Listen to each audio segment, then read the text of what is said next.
Welcome to Roadmaster's Commercial Driver's License Permit Prep Program. The content in this video series has been developed to help you obtain a permit to begin your CDL training.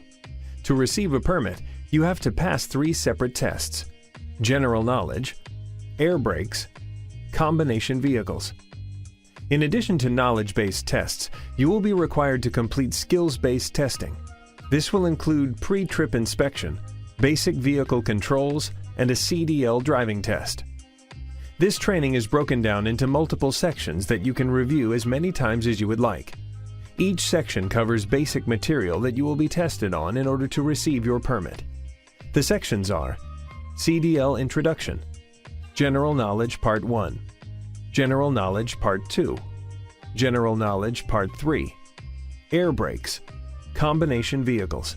We hope this training material provides you with a better understanding of what you need to know to receive a permit and begin training for your commercial driver's license. Throughout the training, we encourage you to take notes so you can reference and better retain the information. Let's begin. If you plan to drive a commercial motor vehicle, you must first receive a commercial driver's license, or CDL.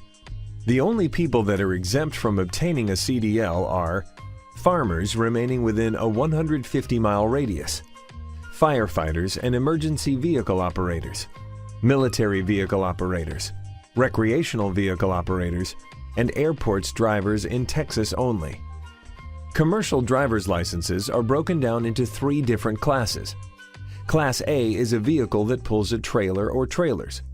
Officially, Class A is defined as a combination vehicle with a gross combination weight rating of 26,001 or more pounds, provided the gross vehicle weight rating of the vehicle being towed is in excess of 10,000 pounds.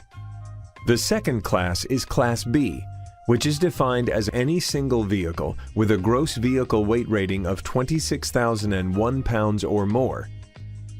The last of the different classes is Class C, which is any vehicle with a gross vehicle weight rating less than 26,001 pounds and is designed to transport 16 or more passengers or transport hazardous materials that need to be placarded. School buses would fall under the Class C category. A CDL holder can also add endorsements to their CDL license. The following is a list of the different endorsements and what they mean. H is for placarded or marked vehicles transporting hazardous materials or wastes. An N endorsement is for tank vehicles, which includes a cement truck.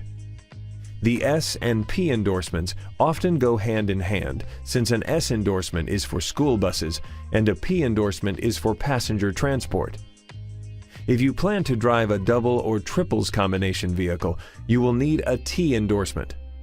Finally, an X endorsement is for tank vehicles transporting hazardous materials or wastes. To obtain any of these endorsements, you must pass the additional knowledge test. If you want to receive a hazmat endorsement, you will be required to submit your fingerprints and be subject to a background check that may take as long as 180 days to get back. There are some issues that will result in a denial or loss of endorsement. You will be denied or lose your endorsement if you are not a permanent resident of the United States, renounce your United States citizenship, are wanted or under indictment for certain felonies, have a conviction in military or civilian court for certain felonies, have been adjudicated as a mental defective or committed to a mental institution, are considered to pose a security threat by the TSA. A common question asked is, can I haul hazmat without a hazmat endorsement? The answer is yes, if it's not a placarded load. All commercial drivers of vehicles in interstate commerce with a maximum gross vehicle weight rating of more than 10,000 pounds are required to obtain and maintain a valid medical examiner's certificate. If you are required to maintain a certified status and do not do so, you will lose your CDL. CDL drivers can drive either interstate or intrastate, and there are different requirements for each. You must be 21 years old to drive interstate, which means traveling from one state to another or a foreign country. Intrastate drivers can be 18 years old, but they are restricted to driving within one state with no crossing of state lines. If you are required to maintain a valid medical examiner's certificate, you must self-certify in one of the 4 operation categories. Interstate non-accepted. Interstate non-accepted drivers must meet the federal DOT medical card requirements. Interstate accepted. Interstate accepted drivers do not have to meet the federal DOT medical card requirements. Intrastate non-accepted. Intrastate non-accepted drivers are required to meet the medical requirements for your state. Intrastate accepted. Intrastate accepted drivers do not have to meet the medical requirements for your state. Accepted means not required to have a certified medical status. In addition to staying medically certified, there are some serious traffic violations that can affect your CDL.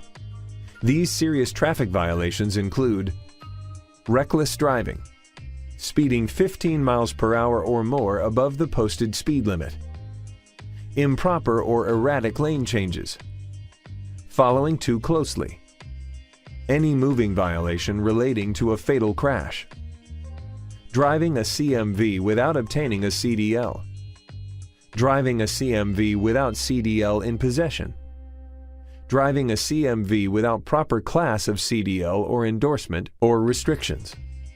The range of consequences varies. Your first serious violation does not result in a disqualification. However, the second one within 3 years will lead to a 60-day disqualification, and the third in 3 years will cause a 120-day disqualification. Keep in mind, anything you do in a non-CMV will affect your CDL, and disqualifications due to serious violations must be served consecutively. There are also consequences if you violate an out-of-state order. This happens when you move a commercial motor vehicle that has been placed out of service by the Department of Transportation. If you should receive a violation of an out-of-service order, you could lose your CDL for at least 90 days. You can lose your CDL for at least 1 year if you commit 2 violations of an out-of-service order in a 10-year period. And if you commit 3 in a 10-year period, you could lose your CDL for at least 3 years. You can also lose your CDL for at least 1 year for a first-time offense for any of the following reasons. Driving a CMV if your BAC is 0.04% or higher. Can't operate for 24 hours if any alcohol detected under 0.04. Driving CMV under the influence of alcohol or controlled substance. Refusing to undergo blood alcohol testing. Leaving the scene of an accident involving a CMV. Committing a felony involving the use of a CMV. Driving a CMV when the CDL is suspended or revoked. Causing a fatality through negligent operation of a CMV. You can lose your CDL for at least 3 years if the offense occurs carrying a CMV placarded for hazardous materials. You will lose your CDL for life for a second offense of any of the above reasons, or if you commit a felony involving controlled substances. Why work so hard to get your CDL if you are going to do something that will cause you to lose it? Violations of a railroad highway grade crossing, RRHGC, can also result in CDL disqualifications. Violations of an RRHGC include 1. Drivers who are not required to always stop if they fail to slow down and check that the tracks are clear of an approaching train. 2. Drivers who are not required to always stop but fail to stop before reaching the crossing if the tracks are not clear. 3. Drivers who are always required to stop but fail to stop before driving onto the crossing. 4. Drivers who fail to have sufficient space to drive completely through the crossing without stopping. 5. Drivers who fail to obey a traffic control device, lights and gates, or the directions of an enforcement official at the crossing. 6. Drivers who fail to negotiate a crossing because of insufficient undercarriage clearance, getting stuck on a hump or high-profile crossing. The first violation of an RRHGC results in a disqualification of not less than 60 days. The second violation within 3 years results in a disqualification of not less than 120 days. And the third and subsequent violations within 3 years results in a disqualification of not less than 1 year. As a CDL holder, you will agree to drug and alcohol testing at any time and cannot refuse a drug or alcohol test. Doing so would forfeit your license. This is called implied consent. There are a few additional rules that you must be aware of when you are a CDL holder. You cannot have more than one license.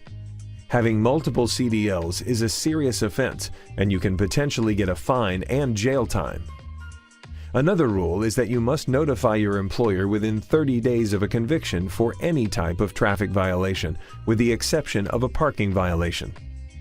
You must also notify your employer within 2 business days if your license is suspended, revoked, or canceled, or if you are disqualified from driving. When you are applying for a job, you are required to provide 10 years of work history. And just like in a car, seat belts are mandatory.